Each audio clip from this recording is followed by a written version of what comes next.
Oh, hey there, everybody. The next set of Flesh and Blood was announced, and yes, I was up. I made an entire video already to this point, using the keynote itself as the backdrop and scrubbing between different parts, talking about this new set. And of course, the moment I finish recording is the moment that they've uploaded all of the info on the website. So The Hunted is the next set. Did we call it? I think a lot of people called it. I'm not taking credit for it.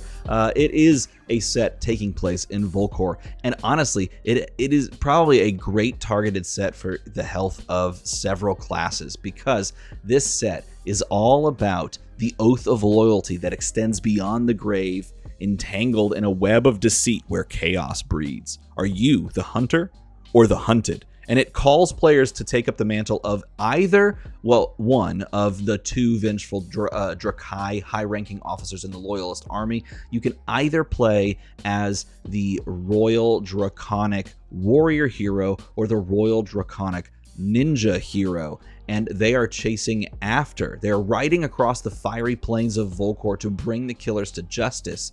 But if it only were that simple, because behind every closed door, there's a secret, a menacing secret, a skittering darkness sound, as I'm trying to paraphrase and failing at 6 in the morning. Darting in and out of view, knives glinting in the dead of night, a web of danger lies in wait for the approaching draconic forces. So this is a set all about assassins, and specifically Arachne, trying to escape. And it's not just Arachne, because I don't know, do I have this up? Let's go back over here. Let's full screen this. Yeah, it's not just Arachne, it's all the Arachnes. They showed this. It's Oops All Arachne, which is hilarious because I'm pretty sure Brian Gottlieb made like an offhand comment at one point, channeling his inner James White, and just drop that little breadcrumb of, yes, I wish I could make an all Arachne set. Dude did it. And also, I can't tell. They're all Agent of Chaos as like the subtitle right here, but then they blurred this out. I can't tell what that says. Can someone like enhance that? It looks like that's a letter P right there, and is this like chaos? I can't tell. But there's something there which is exciting at the very least. Now, let's take a look at some of the cards that we've talked about, or that were talked about. First things first, you are marked until an opponent hits you. We don't know what this means, but marked effects and targeted effects are fantastic for a number of reasons. One, because it allows you to play UPF or multiplayer in a far different way, so that's exciting. But two, because it creates these persistent game states that you have to now think around, which takes the chess-like thing and turns it on its head a little bit. Fantastic. I'm really excited to see how they go about that. Marked for death, pursue your target to the edge of oblivion to fulfill your vow of vengeance. Or is that exactly what the huntsman wants? Are you the hunter or the hunted? So here's a couple of cards that go along with it. I'm reading these with you for the first time. Proclaim Vengeance is a 0-cost draconic instant. It says mark target opposing hero. If that hero is Arachne, gain a resource. Oh, that's pretty cool. That's very thematic. Searing embers upon the page. The Ezu cannot ignore such Alshoni fury. Dromai's on there. Dromai not in set, in Draconic set, where she's probably presumed the Empress. A little bit different. Defang the Dragon. It's an assassin card. It costs 0. It's red. It's going to be in a cycle because it's a common. It says, it attacks for 3, blocks for 3. Has the sickest art.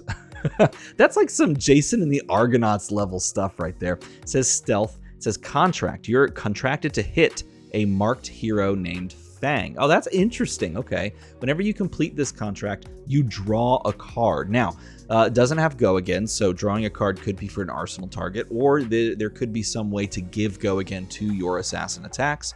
Nevertheless, this is probably going to make more interesting effects happen within the limited space, where you're playing cards like this specifically to, just play the contract effect out there, or you're just playing it for like a 0 for 3 type effect. Nevertheless, it's not the only one we get to look at, because this card's just, what art is this? This is just this is fun. Extinguish the Flames follows up, and this one is you're contracted to hit marked hero named Syndra. We should take a look at the heroes first. Let's go over here. So like I mentioned, there are 2 heroes, and they are Royal Draconic heroes. One of them is Fang, Drakai of Blades. By the way, Drakai is a moniker or a denotion given to a specially appointed 6 a.m. I'm trying to find words. Appointed member of the royal kind of house, the Drakai. These people, they're given the title of Drakai to serve a specific function. It's almost like you are a specialist that is focused on this. Fang, the Drakai of Blades. Syndra, the Drakai of Retribution. We saw the Emperor give Kano the Drakai of Aether because he was assigned to discover what was going on with the Aether and why it was all funky like that. So clearly these two have been assigned Retribution and the killing and the punishment of Arachne. But can they actually pull it off? That's the question, because Arachne pretty good. Hey, Fealty, look at this. This is beautiful. God, Volcor's the best set, man. It gets the best art, like straight up. Come on, we get dragons, we get cool, like just very awesome, like Chinese vibes here. Fealty, Draconic Token Aura. Instant, destroy this. The next card you play this turn is Draconic. Whoa. Are you serious? At the beginning of your interface, you haven't created a Fealty token or played a Draconic card this turn. Destroy this. Okay, I'll read it for you again if you're listening in your car going to work.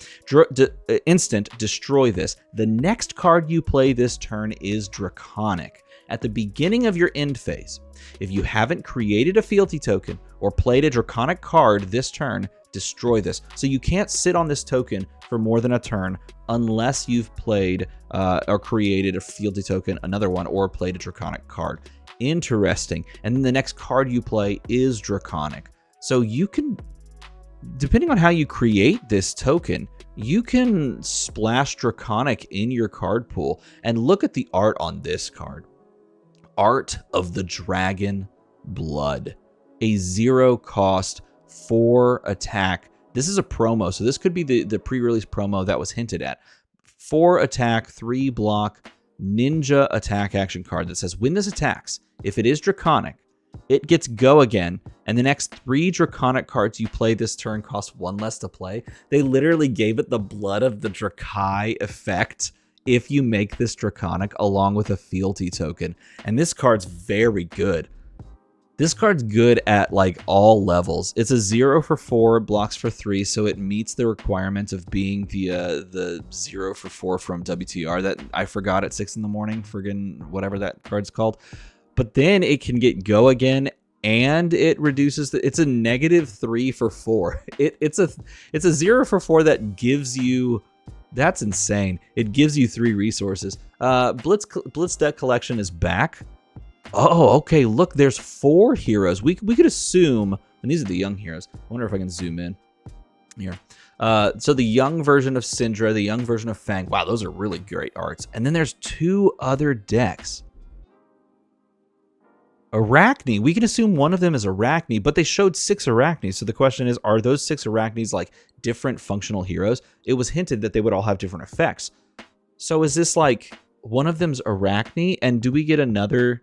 I mean, is there a possibility that Dromai returns? I mean, somehow Dromai has returned, right? Right? I want to know, man. Okay, that's really interesting. Yeah, there's 4 decks.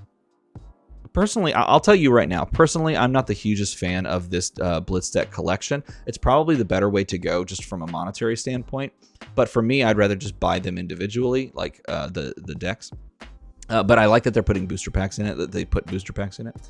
This booster box, oh my God, I mean, there's a lot of good booster boxes that they've released it over the years. This one is probably the best. That's insane. That is incredible. Oh, by the way, Japanese language, the Hunted set is going to release with Brave Forge Bracers and Valiant Dynamo reprints, which is great. Again, it's really good that they're doing these 3 heroes, or specific, well, maybe even just these 3 heroes, because they really repair much maligned heroes and classes in Flesh and Blood. Like, the smallest card pool in the game is Assassin, because they have 170 cards available across all heroes, and that includes the talented cards that 2 of the assassins can't play. 170 cards is a very small amount. The one of the larger amounts is Warrior, but Warrior, even with a large card pool, has just made no headway really in the meta, which is a very sad thing to say because they really haven't done just about anything. They play too fair in a lot of ways. And then Ninja, while obviously Zen kind of broke the game in half for a moment, Ninja, specifically Draconic Ninja and Phi, has just been literally not moving, not budging, not doing anything for a good portion of time. So what a great timed set. And I'm really excited to see how they take this. That's a beautiful card. These are some beautiful cards. This is going to be a really, really cool looking set. And what a great thematic tie-in to taking the vengeance desired by so many when your emperor is slain and chasing down the assassin. That's pretty awesome. I mean, it's no pirates, but it's good enough. So yeah, tell me how you feel about this set in a comment below. Of course, make the number go slightly higher. And as always, thanks for watching.